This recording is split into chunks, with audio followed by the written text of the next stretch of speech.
Oh, Guard here, and the other day I picked up an Elite Force M4 airsoft gun, and I was on the news. They were talking. This ATF agent talked about how easy it was to convert these things into shooting real ammo. So I thought, as an experiment, I thought, let's take a look and see what it would take to convert one to full auto, or not to full auto, but to fire real live ammo. So I just said, let me just take out my little airsoft and take a look and see what we got. It's a pretty nice airsoft. It's got metal handrails, quad rail, and it's got a little short little barrel. So here it is. It looks pretty realistic. It's got the push pins on both the front and rear, just like a real AR-15 would have. It's got a nice looking mag well. So let's just take a look and see what it would take to convert this thing to shoot real ammo. Alright, one of the things that it would need is it would need to take a real magazine that would be capable of having ammo. And guess what? A real mag doesn't fit in the mag well. So that's issue one. Also, the ejection port on the thing, it's a full-length ejection port, but it doesn't quite look right inside there, you know. So, alright. So after removing the upper from the lower, I'd use the pull the pin out, and it just slides apart. You don't even have to remove this back pin, by the way. But you can see that where the trigger group and all that would be is this electric motor. And there's also really no trigger group per se. The trigger is basically just a switch that operates this electric motor, which fires the airsoft rifle. And where the upper receiver, and you can see it's really pretty flimsy. It's just plastic.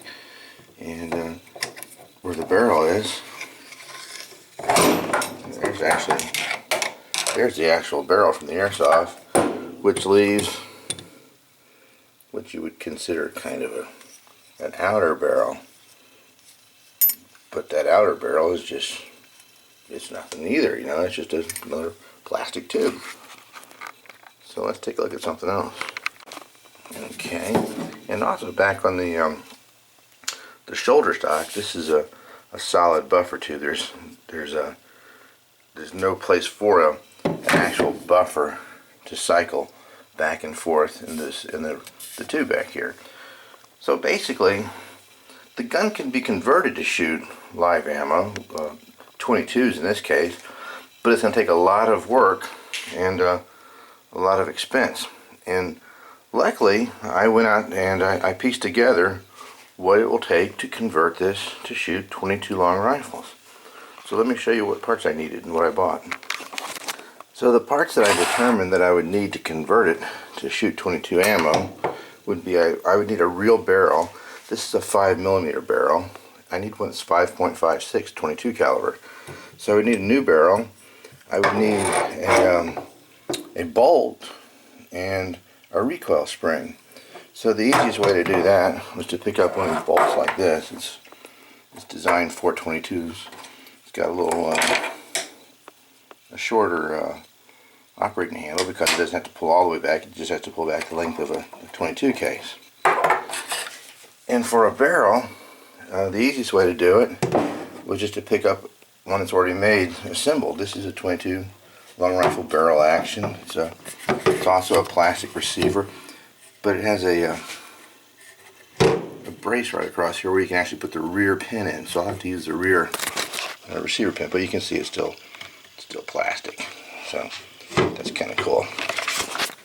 So there's my new barrel assembly, and I have a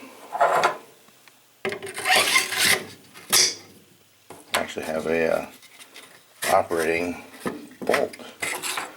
Put this down for a second. This kind of takes two hands sometimes.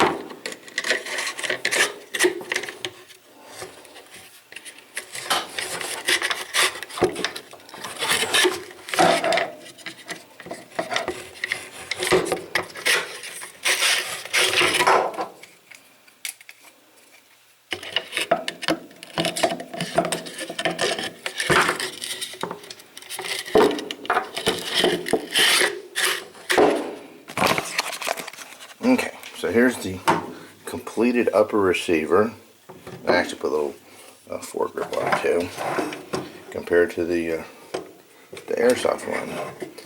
And since it's going to fire real 22 ammo, I actually have a longer barrel, so it's legal, 16 inches. So there's my. As far as the lowers go, I need a trigger group. I need a real shoulder stock here. And I'll need to be able to use this pin across here, which I can't have.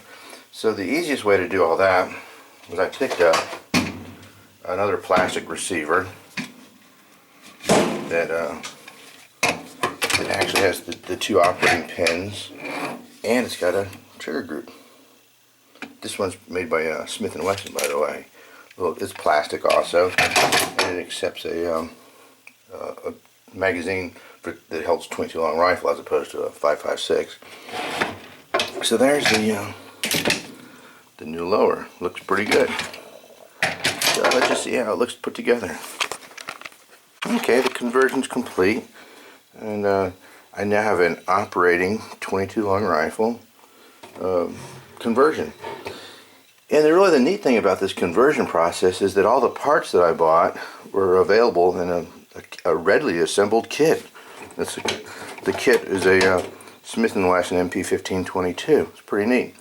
And the kit only costs about $400. But one of the biggest advantages of doing it this way is that after I put the kit together, the remaining parts left over, I'm able to have another airsoft rifle. So for $400, roughly, I end up converting my original airsoft here into one that actually shoots 22 long rifle. And as a bonus, I get to keep my original airsoft. So the guy on the ATF was correct. It can be converted. And there it is. A 22 long rifle AR-15 converted from an airsoft.